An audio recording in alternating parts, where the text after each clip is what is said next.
All right, let's get started. Thanks for all coming today.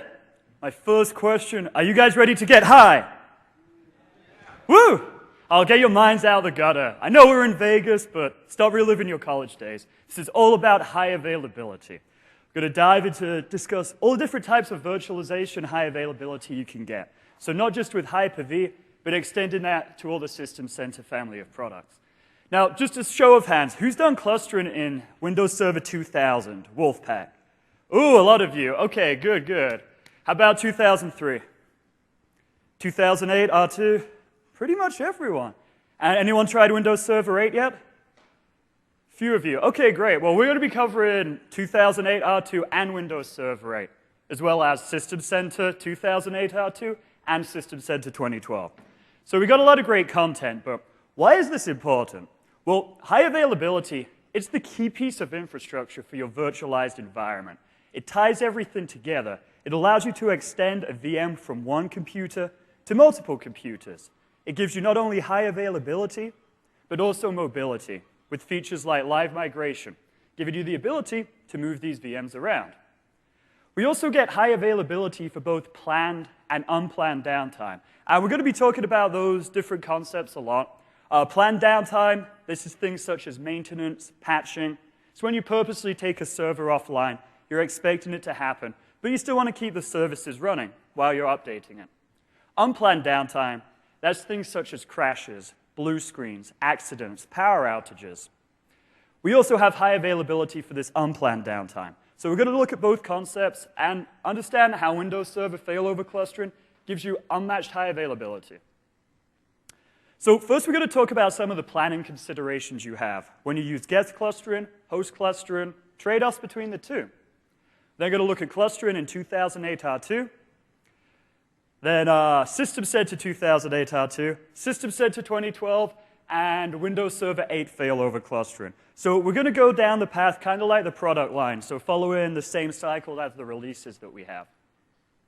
Well, first of all, let's talk about some planning for high availability. What are some of the key concepts that we have? Well, we like to talk about two different types of clustering. First, we have host clustering, which is probably what you're most familiar with. This is where we actually cluster the physical servers, and we do failover between VMs or other applications running on those physical servers. We then have what's known as guest clustering, and this is where you actually cluster the virtual machines themselves. The virtual machines have to be running a version of Windows Server that supports clustering, but by clustering these VMs, we could actually have application high availability. We could fail over a workload from one VM to another VM. Now, we don't have features like live migration when we're doing guest clustering. The reason why, that's just a limitation of virtualization, right? You can't run a VM inside a VM. But when you do guest clustering, you would go and put a file server in the guest cluster, a SQL database in the guest cluster. So you get high availability in the virtual layer as well. So big benefits of host clustering. I mean, it looks like we have a lot of experts in the room, so I'm just going to go through this part quickly. So we get to spend some more time on System Center 2012, Windows Server 8. But with host clustering, this gives you the ability to survive crashes. The host cluster goes down, we detect it, we do a failover. We could restart a VM if it crashes. We could recover if a VM hangs, if there's a user mode hang or a blue screen. We could detect that, we can restart the VM. We could even move it to a different host. This gives you high availability when doing maintenance or this planned downtime. When you want to patch a host, fail over a VM or live migrate a VM, patch the host, move it back, patch again. Now with guest clustering, this is where we get this application high availability, application mobility inside virtual machines. This gives you the ability to detect crashes, detect hangs within the guest cluster. And this gives you the ability to do maintenance on the guest cluster. If you want to patch the operating system of that guest VM, fail over to a different guest VM, patch, bring it back, patch again. So same kind of planned maintenance process that you have with physical clustering.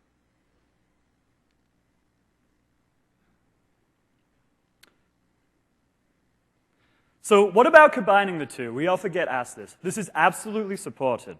And this gives you the best of both worlds' high availability. You get high availability on the physical servers.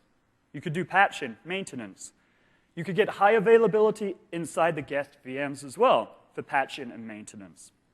Now, a lot of people want to use this, but admittedly, it is more complicated. You're not just running one cluster at once, you're running a second cluster on top of that. But if you want the highest levels of availability possible, great solution for you. So what about workloads that run inside that guest cluster? Well, it's supported. I mean, that's kind of our stance. Microsoft's engineering teams, they have what's called a common engineering criteria.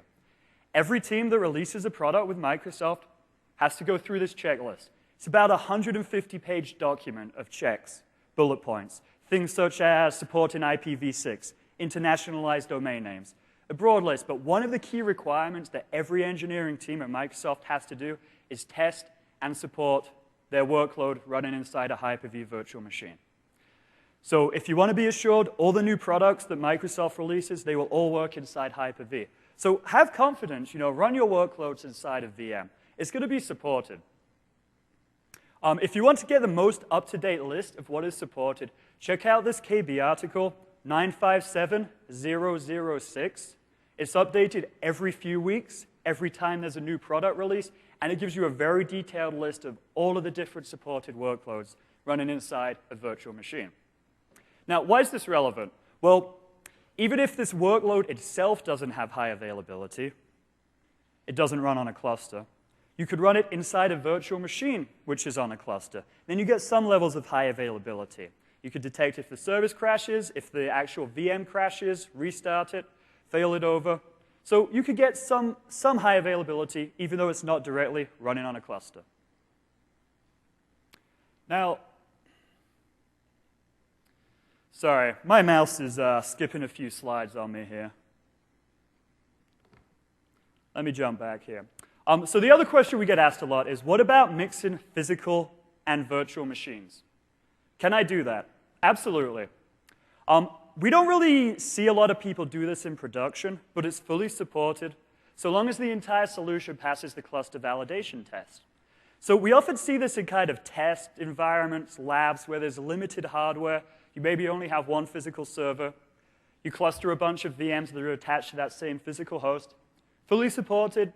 Use it if you need, so long as the solution passes validate. So let's talk about some of the best practices around network planning. Well, as you guys probably know, if you've done a lot of clustering, you do need a lot of networks here. Now, whenever we think about designing a cluster, our goal is always to eliminate every single point of failure, whether that's in storage, using multipath I/O, servers, redundant servers, and in the networking as well. We always want to have redundant paths through our network. Now, we recommend, if you're using Hyper-V, to have at least 4 different networks. Best practice, have 6 networks. Now, we know that that's not possible with a lot of customers, so you can consolidate, but still, by trying to isolate the traffic, you get the highest levels of availability possible. And so what we want to do, we want to design each different network for a different function. The other thing that you want to keep in mind is always think about the heartbeats. Remember, the heartbeats are the cluster health checks, where one node will ping another node, check that it's alive. All of that goes through network communications. Now, what you want to make sure you avoid is flooding one of those network paths. If there's too much traffic going through that network path, the pings won't get through, one node will think another node is down, and it will start failover policies, and you can have a false failover. So always try to separate the different types of network traffic and think about your heartbeat traffic as one of the most important types. Don't block heartbeats. If you miss them, you can trigger false failovers. So what we recommend here for the 4 different networks is the first network is used for internal cluster communication. And what this does is these are basically the cluster communicating with the other nodes. So this includes our heartbeat traffic. This includes traffic with cluster shared volumes, our metadata. This includes internal cluster communication. So anytime there's an update to the cluster database, we send a notification. Anytime there's an update to the topology of the network, we send a notification. So this first network, used purely for cluster communication. The second network we have is a public network. And by public, we don't necessarily mean this is connected to the internet, but it's what our clients or our applications will connect through when actually accessing that virtual machine or that service running on the cluster. Now, we want to separate that because since it is exposed to other entities, to clients, to applications, there could be security vulnerabilities there. We want to make sure that that network doesn't get flooded. There's no type of denial of service attack on that network, because if that blocks our heartbeats that were to go through that network, it could trigger a false failover again. So separate that public network, separate the internal network. Now, when you're using Hyper-V, we want to think about two networks here. One is for live migration, the other is for management. So live migration, we'll get to in a minute, but this is the process of copying a lot of memory from one server to another so that we could essentially move a VM with no downtime. When we're actually doing this process of copying all the memory over, it's extremely network intensive. We try to get it across as fast as possible so we completely saturate that network. Again, for the same reason you don't want to block heartbeats, have a separate network. Isolate that traffic, let it go through, just for live migration. With guest management, this is actually accessing VMs, accessing services. And that usually doesn't require too much network bandwidth. But if you think about more advanced Hyper-V operations, such as deploying VHDs, copying them from a library to a host, that could be pretty network intensive as well. So it's definitely nice to have a separate network for these types of management operations. Now, depending on what type of storage solution you're using, and of course, remember, anytime you use a cluster, you have to use a storage area network so that every node can access the storage. You probably want to have a dedicated network if you're using iSCSI or Fiber Channel over Ethernet. This communicates over these types of networks, and again, that could be very traffic intensive. Separate it so you don't interfere with other functionality in the cluster. Finally, if you're doing regular backups, Data Protection Manager and many other third-party backup solutions recommend a separate network again, just for that backup network. So if you think about it, each of these networks really have a different function. Cluster communication, public communication, guest management and deployment, live migration, storage, and backup. So best practice, try to separate them as best as possible. Now, if you really have to minimize it, absolute bare minimum, you want to have at least two networks. Always have two networks for redundancy. And in this case, you're going to use one network for the cluster features, such as internal communication, live migration, and then a second network for your guest management and your public traffic. Now, yes, this could potentially block these heartbeats if you're running live migration over your cluster network. But remember that clustering does have built-in redundancy. If it can't connect through one path, it's going to try to connect through a different path. So even if you are doing live migration through the same network that your heartbeats go through, there is a chance that we could trigger a false failover, but nevertheless, we're still going to try to be resilient and communicate over a second path. So when you think about the hardware planning, always think about the processor. You cannot mix a cluster that has AMD processors and Intel processors. The reason for this is live migration won't work. If you want to go and have a cluster that has these, that's fully supported. You can have quick migration as long as the solution passes validate, but live migration won't happen. And the reason why is when we do this live migration, the processors need to communicate. They need to understand how the memory is structured so that when it moves from one to another, they understand how that memory is being communicated. If you have one that's Intel, one that's AMD, they don't have this communication. They don't understand how live migration works between the different chipsets. But nevertheless, if you really want to test it out, there is a free tool that you can download, the Virtual Machine Migration Test Wizard, and it will tell you whether live migration will be supported between your different cluster nodes. Now, we do recommend having all the processors at the exact same level.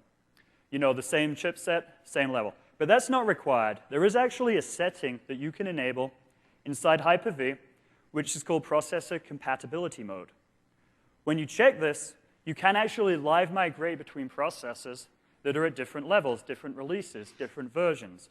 But they still must be in the same family.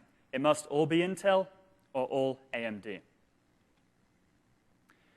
Now let's think about licensing a little bit.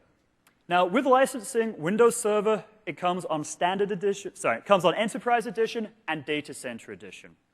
In Server 2008 R2, it is not supported in Standard Edition.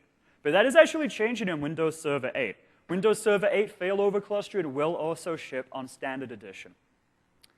Now, again, we're talking about 2008 R2. So you have Enterprise Edition, you have Data Center Edition. And you also have Hyper-V Server. Now, Hyper-V Server, it's a free download. Download it, you get that host operating system for free. It is built on server core, so it doesn't have a graphical user interface. But if you still want a GUI, you can connect to it remotely through Failover Cluster Manager, through Hyper-V Manager, through System Center Virtual Machine Manager, through Remote Server Administrator tools, and still have a full graphical user experience on that Hyper-V server. The other differences that come with it are licensing. Now, if you get the Hyper-V server, since we're giving you the operating system for free, you don't get any licenses for the virtual machines themselves. If you get Enterprise Edition, you get 1 license for the host, 4 licenses for 4 virtual machines that run Windows Server Enterprise. If you get Data Center Edition, you get that 1 license for the host and unlimited license for all the virtual machines. So as you're kind of thinking about your planning and thinking about how rapidly you're going to scale up, Data Center might be a good solution just because it gives you more flexibility. You never need to have to think about the licensing considerations. Now, all of these come with Hyper-V, failover clustering. They support 16 nodes. They support cluster shared volumes. They support live migration. So a lot of people ask, well, why doesn't everybody just buy Hyper-V Server for their entire data center? Well, a big difference is that Hyper-V Server literally only comes with clustering and Hyper-V. It doesn't contain the other infrastructure roles that you would need in a data center, like Active Directory, DNS, DHCP, all of these other components. So it purely is designed to be a Hyper-V host. So let's talk a little about virtual machine density. But first, I have a question for you guys. I want to ask, how many virtual machines are you averaging per host? So raise your hand if you're 10 virtual machines or less per host. Okay, a couple of you. How about 10 to 25? About half. 25 to 50? Okay, quarter. And more than 50? Okay, more than 100? Few of you. More than 200? Okay, so we got a few of you over 100. Well, that's still way less than the maximum that we support. Hyper-V has a limitation of 384 virtual machines per physical host. Across the entire cluster, you can have up to 1,000 virtual machines. Now, that could be 1,000 virtual machines on 16 nodes, 8 nodes, or even 4 nodes. Now, you can't go below 4 nodes because you always want to think about having capacity when one of your servers is offline. It crashes. So if you have 1,000 VMs across 4 nodes, it's 250 VMs on each of those nodes. When one of those nodes becomes unavailable, you then have about 333 VMs for each node. So you're still within the supported limits. If you only had 3 hosts and one of them crashed, you'd be averaging about 500 virtual machines a host, which would go beyond your supported limits. Now, there is a 512 virtual processor maximum per host. But in general, when you think about this capacity, don't just think that just because it supports 384 virtual machines that you should do it. You really need to think about capacity planning. Think about, do I have enough memory? Do I have enough networking capacity to do all this communication, to do live migrations? Think about how long it would take you to do a live migration of 384 virtual machines off of a host. You probably don't want to do that. That's going to take quite a long time. So always think about reserve capacity, these limits, when you're planning. And think, what happens if I lose 1 host, 2 hosts, 3 hosts? Do I still have enough computational power to support the remaining VMs, plus the additional VMs that have now moved to these hosts that are still online? Of course, dynamic memory as well. That gives you the ability to have greater density. And that's one of the features that came out in Service Pack 1. So we've covered the basics. Now we're going to really look at some of the optimization. What are the best practices you can use to get the highest availability possible? And again, all of these features are in Server 2008 R2. So first, you've got a lot of management options. WMI, PowerShell, Cluster EXE. Also note, Cluster EXE is just an optional component in Windows Server 8. So if you're starting to invest in scripts, focus on PowerShell. Cluster EXE is going away. We then have management with System Center, Operations Manager, Virtual Machine Manager. So a lot of flexibility in how you want to manage. Now, let's talk about quick migration and see what exactly happens in this process. Now, remember, when we do a quick migration, this gives us the ability to move a virtual machine from one host to another host with downtime. Yes, so when you do a quick migration, it is actually going to offline the VM, and there will be downtime. So I often get asked, why would anyone want to do a quick migration when you have live migration? Well, we see people do this when they need to evacuate a host very quickly. Let's say there's a security vulnerability in the environment. They have 300 VMs on a host. Well, they don't have the time to live migrate them. That might even take a day to evacuate that host. So you want to quickly shut it down, but still maintain high availability? You quick migrate everything to a different host, patch it, quick migrate back. Quick migration usually takes 30 seconds to 2 or 3 minutes, depending on how much memory you have. And the actual process looks like this. So when we invoke a quick migration, remember that we have running state that's actually living on the server. We have memory there. Now, if we had a hard power outage and we literally turned off the server, we would lose all of that in-state memory. So what we're going to do is when we actually move this virtual machine, we want to make sure that we capture all of that memory that's sitting on the server. So with a quick migration, we're going to save the state of the VM by basically taking that memory that's running and then putting it on the cluster disk. We then move the VM from one node to another node.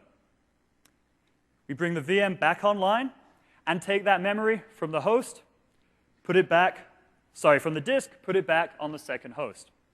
So using this process, yes, there's downtime, but it is very quick.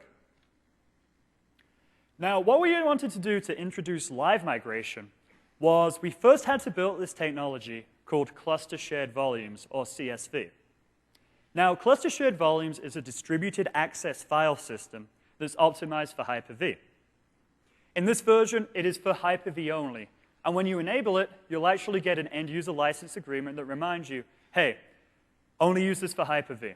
People agree with that. Now, the benefits of Cluster Shared Volume are, first of all, we can pass data over any network. And this includes storage traffic. Now, traditionally, all of the storage traffic would have to go through the SAN, through the storage area network, from one node to a disk. What we could do with Cluster Shared Volumes is we can actually redirect that storage traffic over SMB to another node, and then push it through a storage area network. So let's say I lost the connection between one of my nodes to my physical disk. We could reroute the traffic to another node back to the physical disk. So there's no need to failover, no need to have downtime if you lose a storage connection. We also have the ability to have multiple VMs on a single LUN. Now, if you did clustering in the past, if you did clustering in 2008, you would basically have to put one virtual machine on each LUN. And that could be a nightmare if you're trying to manage all this storage. The reason why was, back in 2008 days, the LUN was the smallest unit of failover. So that meant if you had 5 virtual machines sitting on a LUN, one of them had to move, it would have to bring down the other 4 with it, move them over. So you really didn't have good high availability because all of these VMs were so tightly connected by the LUN. So the way people got around that was they would have to say, OK, one virtual machine for one LUN. Now, if you have 1,000 virtual machines, that's kind of a nightmare managing all of these LUNs. But with Cluster Shared Volumes, we've eliminated this requirement of having to move other VMs if they're on the same LUN. You can now move a VM that's sitting on a disk with other VMs on that same disk without impacting anything else. So essentially, I'm going to give you a quick overview of how Cluster Shared Volumes works as well. There's not a lot of documentation on this. And just some history, I used to be a program manager on the cluster team as well. So I worked on a lot of these technologies that we're actually discussing today. So the way Cluster Shared Volumes works is we look at the types of traffic that is coming from the virtual machine and accessing the disk. And we break it down into 2 categories. The first category is just raw data. So think about how a file system is structured, right? You have blocks of data. At the start of a block, it'll have what we call metadata, information about the block, which might include the name of the file, its state, whether it's open or closed. We call this metadata. Then we have our raw ones and zeros, which is the actual data of the application itself, the data of the virtual machine itself. So anytime we want to write to a disk, the virtual machine will say, I need to write. And we're going to ask, what type of data is this? Is this raw ones and zeros that could go to a specific block, or are you actually changing the structure of the file system itself? Are you changing the metadata? Are you renaming it? Are you opening it? Are you closing it? Are you extending the actual block size? So when we look at this type of data, we'll say, if this is a metadata change, if this is actually changing the structure of the file system itself, we need to do that in a coordinated fashion. Only one person, one node can do this. And the reason why, we don't want multiple nodes changing the structure of the file system simultaneously. This can cause corruption. So anytime we need to change the structure of the file system, we're only going to give one node the permission to do this. And this is what's called the coordinator node. Anytime we're just writing raw ones and zeros, it doesn't matter who does that. We know where the block of data is. One VM owns only one particular block of data, so when that VM is writing to that block of data, we don't restrict it. It can write straight to that block of data. So the process happens like this. The virtual machine says, hey, I need to go write to the disk. And one node is designated what's called the coordinator node. Every time we want to write, the VM asks the coordinator node, I want to write. In this case, it's just going to be raw blocks of data. The coordinator says, OK, go right ahead, write it. If the VM says, I need to write to the disk, but I've got to change the actual metadata, the structure of the file system, the coordinator says, OK, I'm going to do it myself, though. And so the coordinator will change the structure of the file system. Then it will go and tell the virtual machine that the file system is updated, and it will give it that chunk of data that it can then write its ones and zeros. So using cluster shared volumes, we have this ability to really have a lot of integrity, maintain high availability, and also make sure that we do not corrupt the disk. So let's talk about live migration. You guys are probably familiar with this already. This gives us the ability to move a running virtual machine from one host to another host with no perceived downtime. Throughout this whole process, we keep the TCP connection open, so clients stay connected. We can constantly communicate with the virtual machine. But let's take a look at this in a little more detail. Now remember, once again, we have this running in-state memory that's sitting on the server. We have our application data that's on a disk. But unlike a quick migration where we had to save that in-state memory to a disk, in this case, we copy that in-state memory across from one host to another host. Now, every time we do a live migration, this is a planned operation. And what I mean by that is you can't have a crash and still live migrate, because both nodes have to actively participate in the cluster while this is going on. And for the same reason, this is why we require them to be of the same processor family, because both nodes have to participate, both nodes have to communicate with each other during this process. So when we invoke a live migration, the administrator says, I want to live migrate. We're then going to start copying the memory over from our first host to our second host.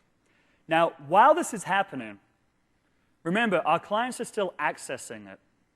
They're still changing the in-state memory that's on the host. So we have to keep track of this. So while we do our first copy, we're keeping track of any memory, any pages, any bits of memory that are actively changing. Once the first copy is complete, we then actually start a second copy, and we copy those changes over as well. While that second copy is happening, client's still connected, change in memory, we keep track of that. We do a third copy, fourth copy. We keep doing these incremental copies until we essentially have two VMs that are running identically side by side. Think of them almost as clones. At this point, we're just going to go and tell the router to redirect the client from that first VM on the first host over to the second VM on the second host. We do that by sending an ARP to the router, and we update the routing tables. So from the client's perspective, they were communicating through the router, going to this server. Next time they come in through the router, they get sent to this server. But from their perspective, there's no change. They're accessing the same virtual machine, even though underneath it, we've completely replaced the host. Once all of that's done, we're then going to go and clean up the virtual machine on the first host so that we free up the memory, free up the resources. Now, going back to the networks, as you see, there's a lot of different networks that have a lot of different features, a lot of different use. So we often get asked, how do I configure these networks? How do I say that a particular network should be used for a particular function? Well, there's a feature in clustering which is called network prioritization. It's built on PowerShell, so admittedly, it's not the easiest interface to work with. But using network prioritization, you can actually configure all of the networks and say what each of them will be used for. Now, the way this works is we look at the different types of networks, and we look to see whether they have a default gateway. If they have a default gateway, we say that this is going to be a public network, meaning that clients can access it. There's some other type of connection coming in. If it doesn't, we assume that this is an internal network that's used just by the cluster for different types of cluster communication. So once we made those two separate categories, we give all of our networks a metric, a rank.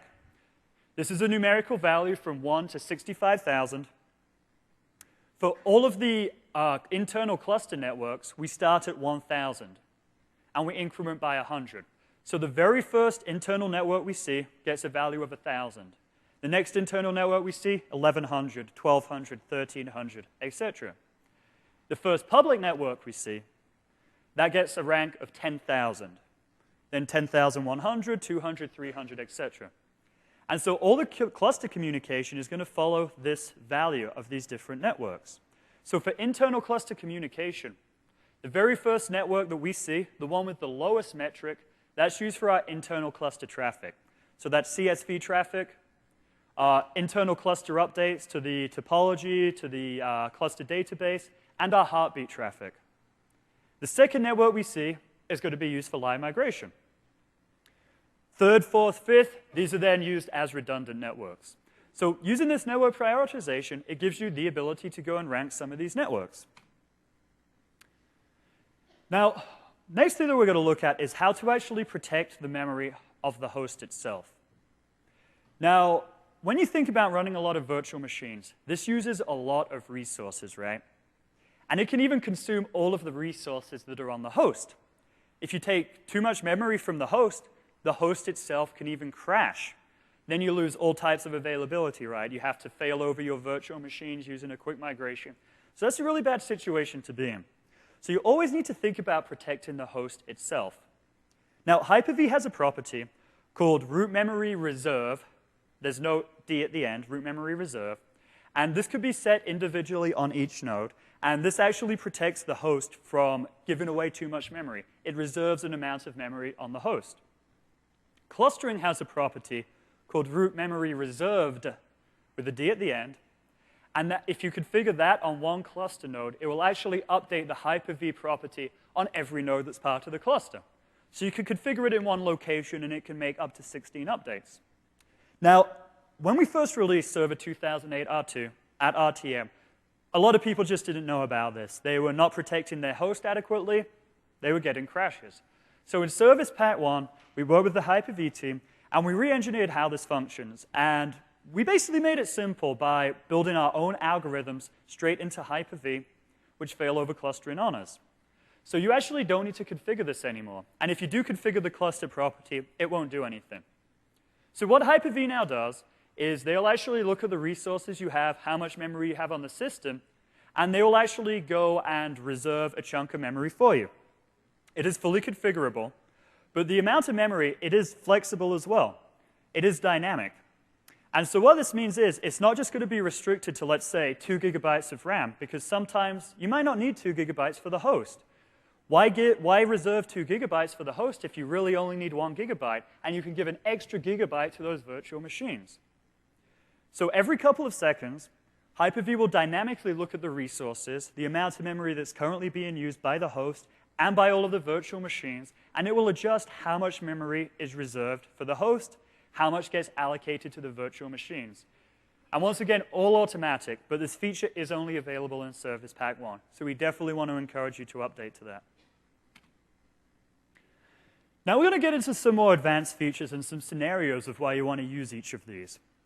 What we're going to be going through are some cluster properties that really enhance Hyper-V, but a lot of people aren't aware of.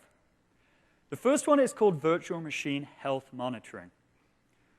What you have to do here is actually go into Hyper-V, on a virtual machine and select this checkbox that says Enable Health Monitoring, or Enable Heartbeat Monitoring. And what this is going to do is the Hyper-V host, the failover cluster, will constantly send pings to the virtual machines and check that the virtual machine is responsive. So it could detect user mode hangs, it could detect blue screens. If it finds one of these issues, the failover cluster manager will go and restart the VM. So it will try to automatically recover that virtual machine for you. Now, this setting is disabled by default, so you actually have to go and manually enable it if you want this functionality to protect and give higher availability for your virtual machines. The next solution that we look at is what's called persistent mode. So here's the scenario. You have, let's say, a 4-node cluster. You have a crash, it takes down the first node, takes down the second, takes down the third, takes down the fourth. Well, when the first failure happens, all of those VMs from that first node are going to spread across those remaining 3. When the second crash happens, all of those VMs on the 3 nodes are going to get spread across 2. You might lose quorum at this point, the whole cluster might shut down. But think about that these VMs have gradually shifted from being distributed over 4 to 3 to 2 nodes. Now, with traditional clustering, back in Server 2008 and earlier, as soon as you start up the cluster, all of the virtual machines or all of the resources are going to try to start up on the node that they were last on. So in this case, let's say my 4 nodes start back up, all of my VMs would go on the first node and the second node, and there would be nothing left on the third and fourth node. Now, this is a good resource planning, because when you actually start up a VM, that even uses more capacity than regular operations. It's going to use more memory, more computational power. So the problem that we saw people run into is when they had these 4 servers, and we were trying to start up all of the virtual machines on just 2 of them, those hosts may not even be able to regularly sustain the capacity of running virtual machines, let alone virtual machines that are starting up and asking for even more resources. This could even cause these 2 to crash, and the cluster wouldn't start up because it would keep trying to start up resources on a subset of nodes. That subset couldn't handle it. It would cause it to crash, and you couldn't start up your cluster. So the way we got around this was implementing this feature called persistent mode. Persistent mode is enabled by default, so you guys have this already. And what persistent mode is going to do is it's going to try to start the virtual machines on the last host that they were purposely placed on. So you're the admin, you say, I want these VMs here, here, here, here. Regardless of what failures happen and how the VMs move around while the cluster's shutting down, we ignore that. We honor your settings where you wanted them to be placed on. So when those 4 nodes come back up, you're still going to be distributed across those 4 nodes that they were originally placed on. Now, okay, what happens if one of the nodes never comes up? Are those VMs going to stay offline? No. What's actually going to happen is there's a setting, a watchdog timer. I believe it's configured to 60 seconds. And it's going to wait once the first nodes in the cluster get started. It's going to wait for that node that those VMs were on to come up for 60 seconds. If that node never comes up in that 60 seconds, then we're going to go and move those VMs to one of the remaining nodes. So you still get high availability. Your VMs will still come online. But we give it an opportunity to wait for your preferred host to come online first.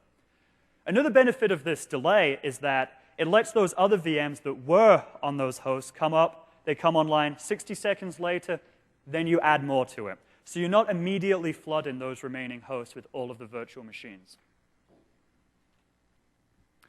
The next setting that's related to this is what we call auto start. Auto start gives you the ability to prioritize virtual machines. It's a binary prioritization.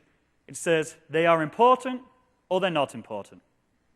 Now, what auto start does, and this is enabled by default, is it will automatically start the virtual machine when the cluster comes online. If you disable it, it won't start the VM. So let's say you have critical infrastructure virtual machines. If you have a crash, the entire infrastructure goes down. You want to make sure those VMs come online first. Maybe that's your domain controllers. Maybe that's DNS, DHCP, key infrastructure servers. Maybe that's the mission-critical virtual machines to your business. But if you have a highly virtualized environment, you probably have less important VMs, right? You have VMs for the human resources department. You have VMs for your financial reporting. You know, things that just aren't critical and don't need to come up immediately. You can turn off auto start for those virtual machines. When the whole cluster comes down, all of the virtual machines start up. Only those with auto start will come online first. Once the infrastructure is stable, secure, then you can manually go and start up these less important VMs. So it gives you some basic prioritization. Important, not important. Now the next property even fewer people know about. This is called anti-affinity class names. AACN gives you the ability to assign a custom tag to a virtual machine, and these virtual machines that share the same tag will distribute themselves. So using this property, it essentially gives you the ability to spread out VMs across different hosts. So you might want to use this for load balancing purposes, right? Maybe you have 8 virtual machines, you have 4 hosts. You give them the same name, they're going to try to spread out as optimally as possible. But you may also want to do this if you have infrastructure servers or guest clusters. You want to make sure that you keep all of the virtual machines that share the same role off of a single host. Let's say, for example, I have 4 DHCP servers in my environment. They're all in virtual machines. They're all sitting on one physical host. Well, if I lose that host, I've lost all 4 of these identical infrastructure servers. So what we would do, we would assign these 4 virtual machines the same anti-affinity class name, and they will purposely spread themselves out across different hosts. This way, if you lose a single host, you still have 3 of the 4 infrastructure servers up and running. Likewise, let's say you have a guest cluster. Remember, one of these virtualized clusters. We want to spread them out as well. We don't want all of the nodes of the guest cluster on one physical host. You lose that physical host, you've lost the entire guest cluster. So by spreading these out, you're optimizing it, you're reducing risk, you're building in additional high availability. So let's say I have 4 virtual machines that we call red. I have 4 hosts. These 4 VMs are going to spread themselves out, 1 on each host. But let's say I have more VMs than I have hosts. In this case, I have 6 yellow VMs on 4 hosts. Well, they're still going to spread out as optimally as possible. You're going to have 4 on 4, and then the 2 others are, again, just going to spread out. So it gives you some easy-to-use load balancing here. Now, anytime you want to make a change to the actual Hyper-V virtual machine that changes network settings, that changes storage settings, you want to make sure that every node in the cluster is aware of those changes. Now, Hyper-V Manager is not cluster aware. What we mean by this is if you go and open up Hyper-V Manager, you change the settings of a virtual machine that's clustered, the settings will only get changed on that one host. Hyper-V Manager doesn't go and tell the other nodes in the cluster that some settings have changed. So when that virtual machine moves from that first host to another host, you don't see those changes anymore. So anytime you want to go and edit a virtual machine that's running on a cluster, do it through Failover Cluster Manager. Launch Failover Cluster Manager, click on the virtual machine, change the property, change the settings there. After you do that, to ensure that not only will the settings get applied to the rest of the cluster, but they're following best practices, you can actually go and hit this feature that says Refresh Virtual Machine Configuration. What this is going to do is it's going to immediately go and tell all the other nodes in the cluster that one of my virtual machines has changed. Then it's going to go and look to make sure you followed best practices. For example, across every node in the cluster, you need to use the same virtual network name. If you've gone and changed it on one of the nodes, it's going to immediately give you a warning. Hey, you've made a mistake, you've changed the virtual network, but you're not supposed to. Go back and fix this. So just some built-in high availability integration with Hyper-V, just to make sure that you're following best practices. Get higher availability. Now I'm going to switch over to the demo here and just quickly show you how to access some of these properties. Here I have my Windows Server 2008 R2 failover cluster. I've got one virtual machine running on it, just for demo purposes, 3 nodes. All of these properties that we've talked about can be configured under 3 different areas. First that we're looking at here is the cluster group properties. So here you have the persistent mode, auto start. You could also select your preferred owners here. Now, there's also some other options about failover and failback. Now, Failback gives you the ability to automatically bring a virtual machine back to the last host it was placed on, or to a preferred owner. Let's say you have a series of crashes. The virtual machine moves around, but you want to bring it back to that preferred host. If you set this failback option, it's going to automatically bring that virtual machine back to one of your preferred hosts. Now, next thing that we can look at is if you click the properties of the actual virtual machine itself, not the cluster group, you get information such as the same failback failover policies. And here you get the option to set a network for live migration. Now, we talked about network settings using network prioritization with Failover Cluster Manager. What this could do is it can actually overwrite those default settings. So first thing you want to do is use network prioritization to get that baseline, rank your networks, what should be used as each. But if you want to override that just for live migration, not for any other functionality, you could change it here. And what a lot of people don't realize is, even though you see this as a property of one virtual machine, this is a global setting. You change this in one place on one virtual machine, it changes it globally. So it's always going to use this same live migration network for all of your virtual machines. Under settings, we have a few other options as well. What's the default action for when we shut down a virtual machine? Do we just turn it off? Drop it, lose the in-state memory, or do we save it? Save is the default best practice. It's going to make sure you capture all your memory. Here you can see the heartbeat setting as well. So the heartbeat setting, again, is where we can go and send pings to the actual virtual machine itself, detect blue screens, detect user mode hangs. This is where you would go enable this setting.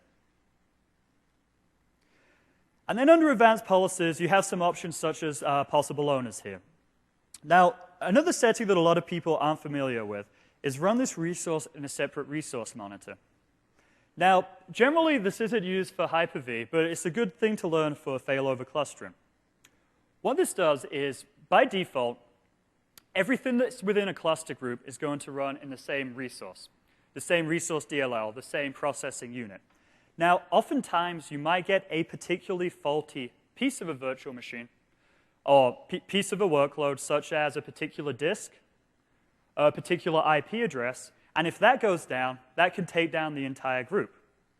What you could do with this setting by running a particular resource in its own resource DLL is isolate it from the rest of that cluster group. This way, if that disk goes down, if that IP address goes down, it doesn't have to bring down the entire cluster group. It's run in an entirely isolated environment. So this is just kind of a good tip to learn if you have a particularly faulty component. Now, I often see this used mostly with printer drivers. Oftentimes, you get a particular printer driver, always crashes, run it in a separate resource DLL, get some built-in high availability here. Final thing I'm going to show you is when you go and change the settings of a virtual machine, remember you could just click the virtual machine itself, click Settings. This goes and launches all of the settings straight from Hyper-V Manager. Change them here, make your updates, then you could go to More Actions and refresh the virtual machine configuration. And this is the feature that goes and tells all the other nodes in the cluster that a change has been made, and it checks that the best practices have been followed.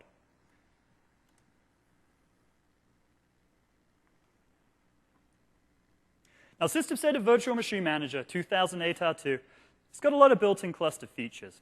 So, big thing, it manages Hyper-V clusters. It cannot go and create them, but it can manage them. So you go and create your cluster using Failover Cluster Manager, and then you could go and operate it and optimize it using SCVMM. Quick storage migration is one of the features that allows you to move a running virtual machine from an independent server to a cluster or between clusters with very little downtime. Now, it does have downtime. It follows a similar process as a quick migration where it saves the state of the running virtual machine to a disk, copies it over, and then resumes it on the other server, on the other cluster, on the other node. Intelligent placement gives you the ability to really optimize how each VM should move to each host. So we talked about the anti-affinity class names, and that essentially gives you load balancing just based on number of workloads, right? You have 4 VMs, 4 hosts, it spreads them out 1, 1, 1, 1. Intelligent placement gives you much better granularity of how you want to place each particular VM on each host. What you could do is set this cluster-wide property, and you can say what is most important to you. What is your biggest resource constraint on your host?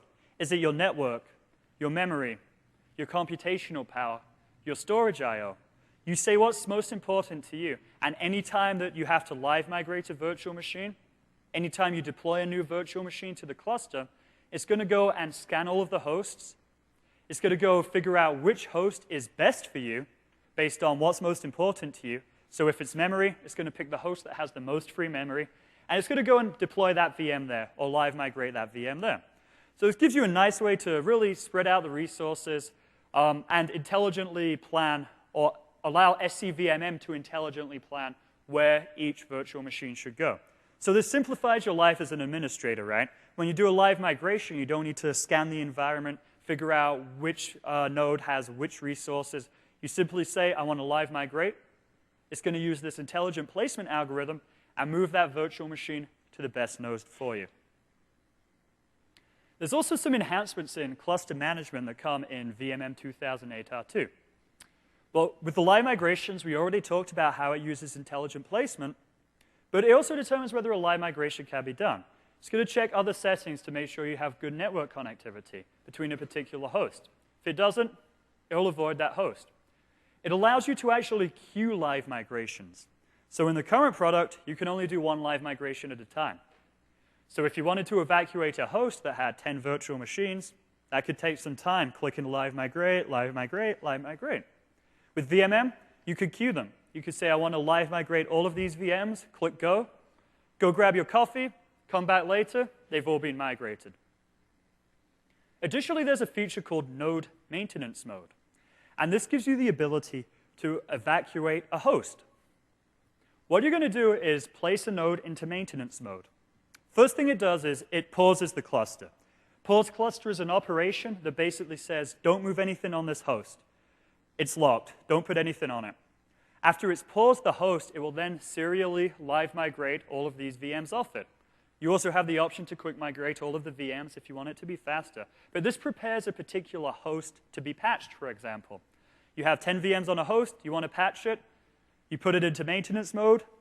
It's going to make sure nothing can move onto this host and then evacuate all of the virtual machines off it. When you're done, take it out to maintenance mode. It's now a candidate for VMs to come back to that particular host.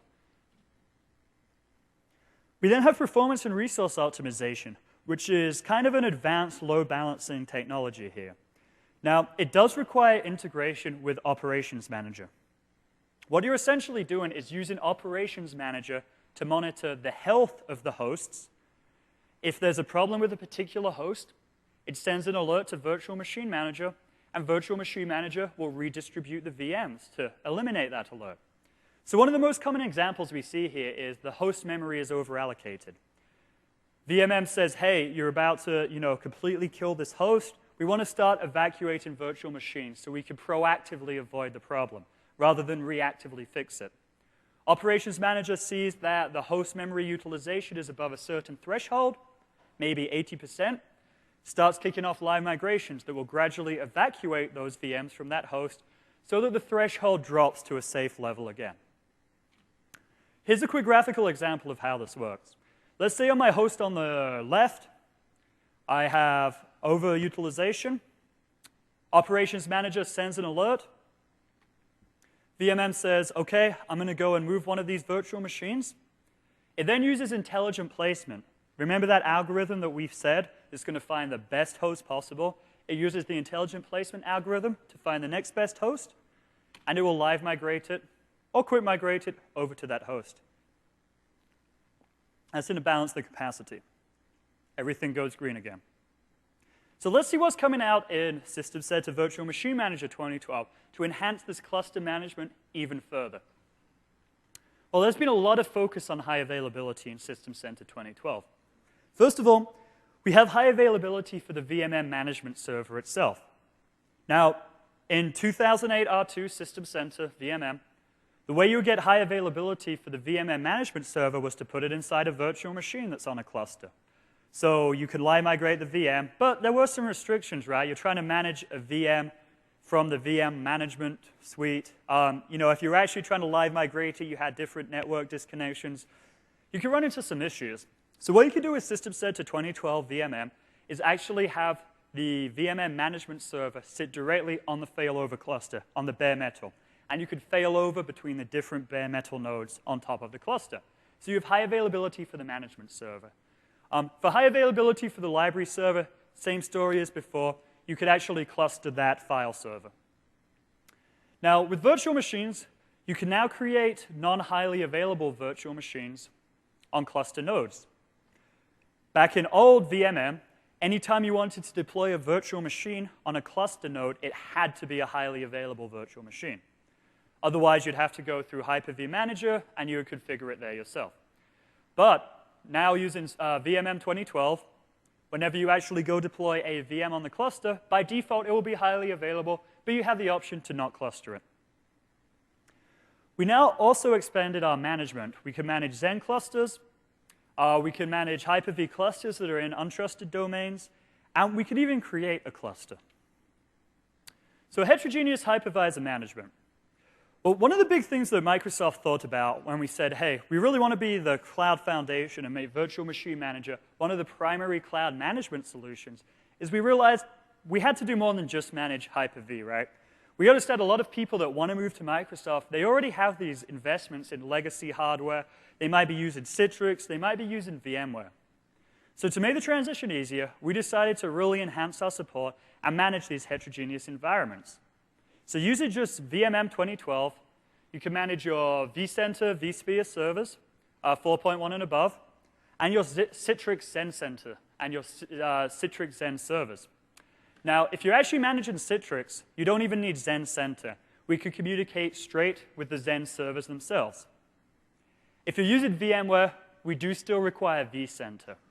The reason for that is the actual ESX hosts from VMware, they don't have an ability for us to programmatically speak to them. We have to communicate to them through vCenter. So that's why vCenter is going to be a requirement for managing VMware ESX hosts. Citrix, on the other hand, we could directly communicate with the Xen servers, so we don't even need Xen Center as part of the solution. Now, you could even share all of these hypervisors within the same cloud, within the same logical group. When you go deploy a new VM, you're given some options as far as actually which host you want to use it, which hypervisor you want to use it.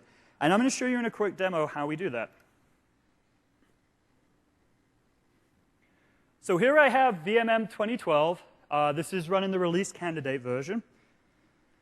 And over here, I have a few clouds. So if I take a look at the property of this cloud, and I'll take a step back, a cloud is a logical unit of resources. A cloud contains storage, networking resources, hosts, memory, all of these units together. Within a cloud, we could assign certain capacity, certain workloads. So maybe you want a cloud just for your human resources department. You're going to give them a small amount of capacity. Maybe you want a cloud for research and development. They get everything. And all of that's under one broad, large cloud. So think of these individual clouds as subsets of your broad cloud, all of your pooled resources. So under here, we can take a look at the resources I have in my cloud. So in this particular cloud, my production cloud, excuse me, I have some VMware vSphere servers. I have some Hyper-V hosts. Now, as we go and take a look at the capability profiles for this cloud, this is essentially saying what resources can be allocated as part of this cloud. I have some VM templates here, my gold VM. I have ESX servers, Hyper-V servers. So I'm saying that this particular cloud will support both VMware and Hyper-V. Now, let's go take a look at the fabric. And so you can see that I currently have one vCenter server deployed. It's managing 2 hosts, but I actually aren't managing those hosts yet. So what we're going to do is we're going to go and add these hosts, which are part of a vCenter cluster, into my cloud. So I'm going to do add resources, add my ESX host. I need to pick a domain account that gives me permission to access the vSphere. I then get to select which hosts I want to actually add. So I've scanned the environment. I'm going to go and add this cluster. which contains 2 hosts. I get to select what host group to put it in, so this is just a logical management unit for me. I confirm the settings. I click Finish. I'm going to refresh, and we can see that all of my VMs for this new cluster, my ESX hosts, are now being added as part of my cloud.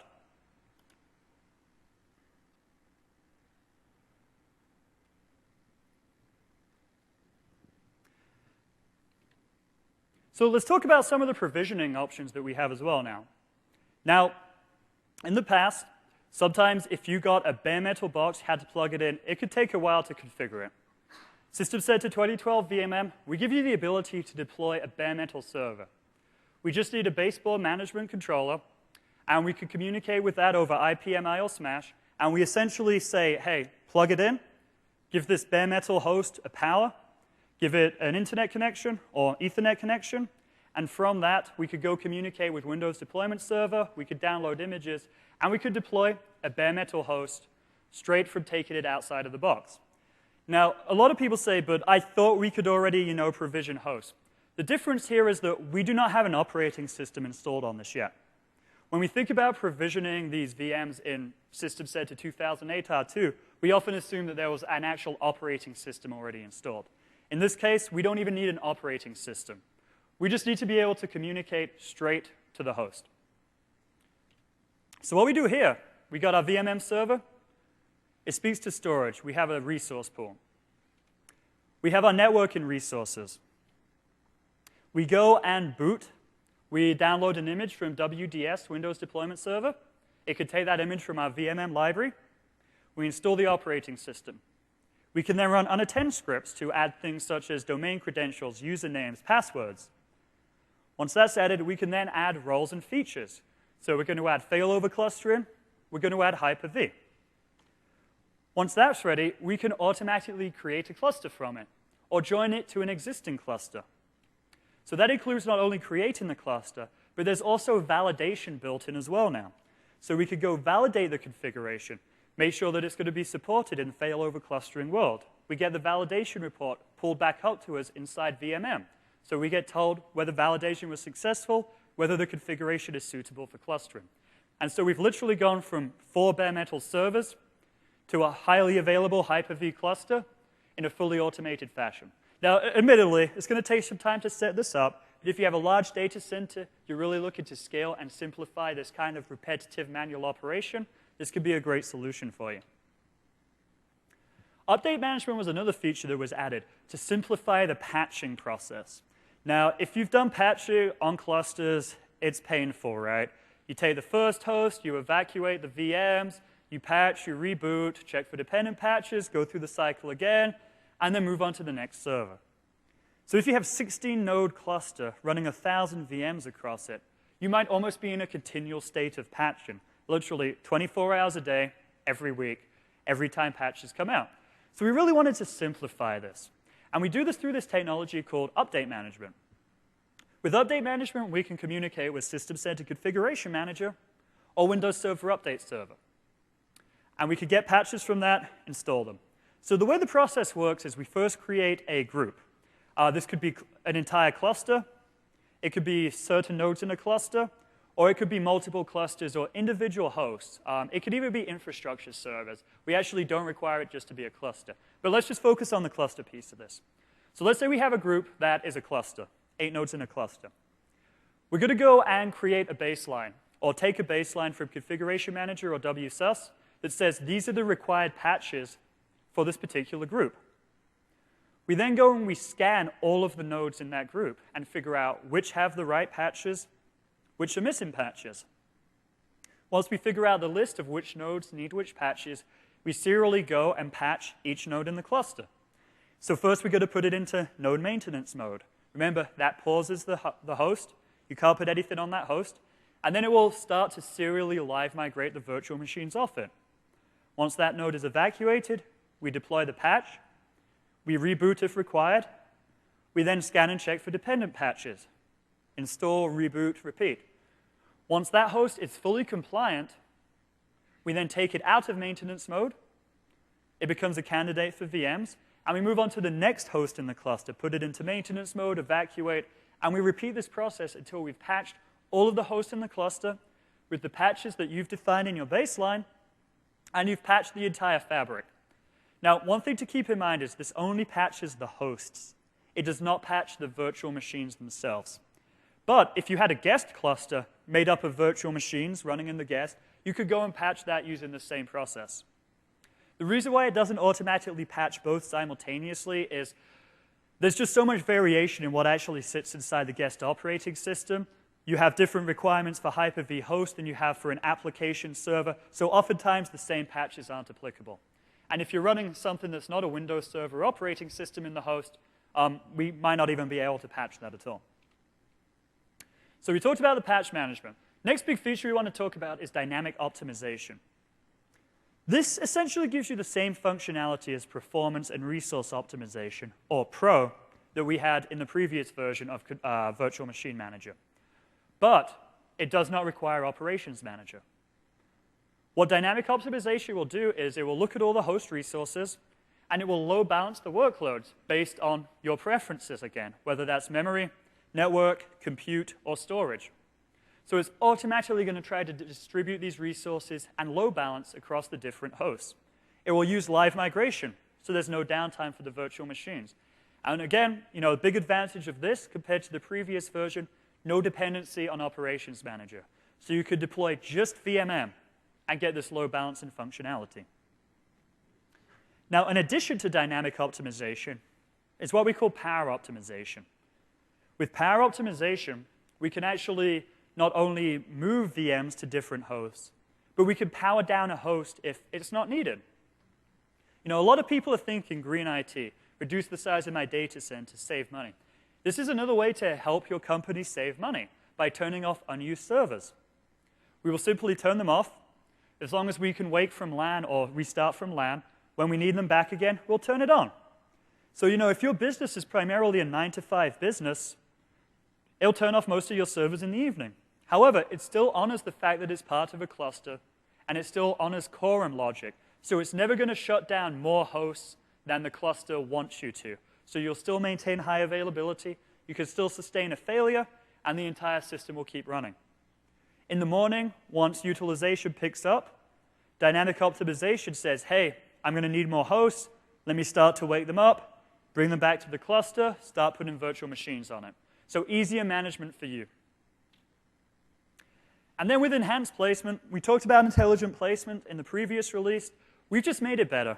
There are more checks, more best practices, more things that we look at. And in fact, over 100 different tests that we analyze to try to figure out what is the best host for you. Finally, let's quickly talk about Windows Server 8 failover clustering.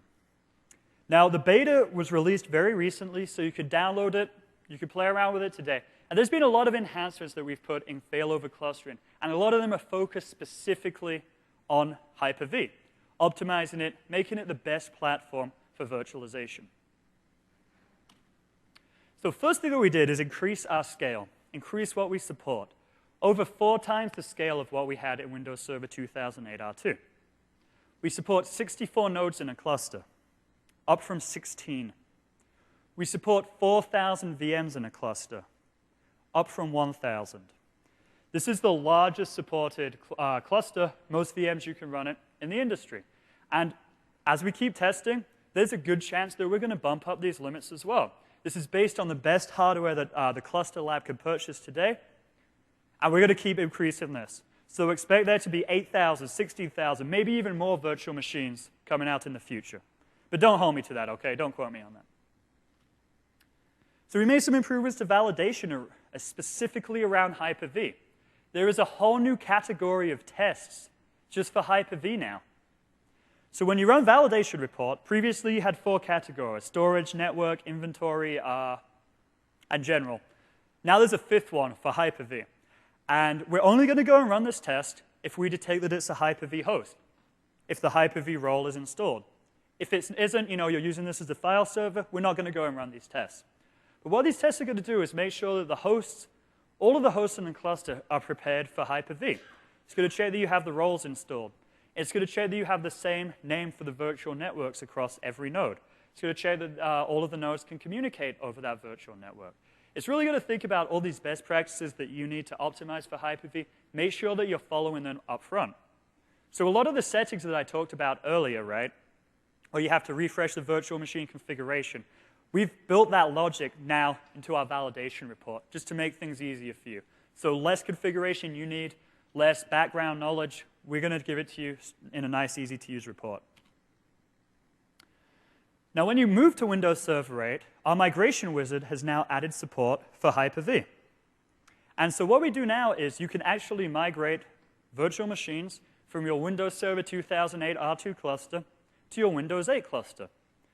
We're going to go map the requirements. We're going to map the networking. We're going to map the storage. You could reuse the same storage. You can use new storage. But we are going to give you the ability to go and migrate from your old Hyper-V cluster to your new Hyper-V cluster. Now, one of the best features that I feel was missing, and I'm really happy we introduced in this version, was virtual machine prioritization. This gives you the ability to rank your virtual machine based on how important they are. And you're going to see throughout all of the other cluster features we talk about, first thing we do is look at the priority of the virtual machine. And whenever we do an action to a group of virtual machines, such as live migrate them, we're always going to live migrate the highest important ones first. So you might want to use high priority for business-critical applications, for key infrastructure servers, such as domain controllers or DNS servers. And this way, anytime that we start up a VM, we always start the high priority ones first. We do live migrations. We live migrate them first. We do node maintenance mode, another feature you're going to see. Again, we take those high priority ones first and live migrate them first. Now, there's actually 4 settings here, even though you see 3 on the screen. You have high, medium, low. And then the 4th one is auto start. So remember that property that we hid back in 2008 clustering? We've built that right as an option into the GUI now with all of these other options. So you could pick whether a VM is high, medium, low, or no auto start. Easy to use menu, easy to use interface. So you no longer have to, look into these properties and figure out where it is. Next thing that we do is enhance our failover clustering logic and placement. So what we do here is we just have additional checks. Anytime we have to move a VM, we move our high importance ones first. We analyze the environment, and we just have intelligent optimization here. Next feature we've added is what's called VM monitoring. And this is advanced integration, not just between the host and the VM, but between the host and the application that's running inside the VM. What we do here is we actually communicate with the service that's inside the VM through the VM bus. We detect whether that service is online or healthy, and if the service crashes inside the VM's still online, the service inside the VM crashes, the host can detect that crash, and it can restart that service. So we actually have application monitoring straight from the host by peeking inside the VM itself. It's configurable what you want to do, what type of restart action you do. So by default, the first thing we try to do is restart the service. And actually, Service Control Manager takes care of this for us. If we restart it a certain number of times, it keeps crashing, we can then restart the virtual machine. If it still keeps crashing, we can then move the virtual machine to a different host entirely and have more failure detection, more logic there. So again, just some more high availability that we're trying to get for you. And this will work with any service that you can see through the services control panel. And this can include custom services. So long as Windows detects that it's a service, you can have this application health monitoring for it. Next enhancements we have are different types of cluster migrations. So we have quick migration, live migration. We've enhanced that. We've actually taken a lot of features that Virtual Machine Manager 2008 R2 had and built that directly into Windows Server. So you have live migration queuing, where you can do one live migration, the other, without having to manually go and push those across. We support concurrent live migrations. So you could live migrate as many VMs as your hardware supports. Then we also have options, or easier to use options with failback. We've really reconfigured a lot of the graphical user interface to simplify these options for you. we have new types of live migrations as well. We have what's called a storage live migration, where we have a running virtual machine on a host, and we can move the storage underneath it without impacting the virtual machine itself. So we can move from one SAN to another SAN with no downtime to the VM. We have network live migration. And in this case, we have our storage in the same location, and we can move a virtual machine from a cluster to another cluster or to another independent host. If the storage is in the same place, we could do a network live migration, move the VM with no downtime to that virtual machine. And then we have a shared nothing live migration. With the shared nothing live migration, we could simultaneously move both the virtual machine to a different cluster, to a different node, and move the storage at the same time with no downtime. So a lot more flexibility built in here. And finally, Hyper-V Replica. This gives you the ability to copy a VHD from the cluster to another host, maybe for a branch office deployment, maybe as a backup plan, and still get high availability with no downtime to that virtual machine. Node maintenance mode was another feature that we pulled back from Virtual Machine Manager straight into clustering in Windows 8. You have a one-click operation to pause the node and drain all of the resources from it. So you click pause, you have 50 VMs on it, it will serially live migrate all of those VMs for you with just one click. Then when you resume the node, you unpause it, it can immediately fail back all of those VMs if you want. So easier maintenance, easier patching. We have cluster-aware updating, which is a new role built into Windows Server 8. This is pretty similar to what you saw with update management, where we have what's called an orchestrator. Just to clarify, not System Center orchestrator. This is an update orchestrator. And this orchestrator will go through this process of scanning, patching, and updating. So it's going to scan all of the hosts, figure out what patches are needed. It's going to first find the node with the fewest workloads, so there's the fewest number of failovers when it patches this first host. It's going to failover, live migrate the VM, no downtime. It's going to call wsus, or Windows Update, to patch it. After it's patched, we're going to check that the node comes back online. We verify that the patch was successfully deployed. We don't want to go and deploy a bad patch to every host in the cluster. After it's deployed, we go repeat the process for the second node in the cluster, and then every other remaining node in the cluster. Well, as you can see, a lot of new features coming out in Windows Server 8, as well as System Center 2012 clustering. But if you want additional resources, I encourage you to check out the Microsoft Virtual Academy at microsoftvirtualacademy.com. It's a free online training portal, completely free. It has courses. You have a point system, so it's kind of like a fun game. You take training, you get asked evaluation questions, and there's a lot of clustering content on there already. We have Microsoft Virtualization for VMware Professionals that covers both the platform as well as the System Center components with management. We have a dedicated 7-course track all about Microsoft's high availability solutions. Not just failover clustering, but looking at high availability for things like SQL Server, Exchange, network load balancing, other components. We have Preparing the Data Center for the private cloud that looks at how you optimize your host clusters for a private cloud deployment. And then some private cloud technologies with System Center 2012, looking at the infrastructure components, and then a dedicated track just to System Center 2012 Virtual Machine Manager. So check out microsoftvirtualacademy.com for some great free online training. As we wrap it up, please complete an evaluation, but only if you like the session, okay? You don't have to do it if you didn't like it. I'll wrap that up. Thank you very much, everybody.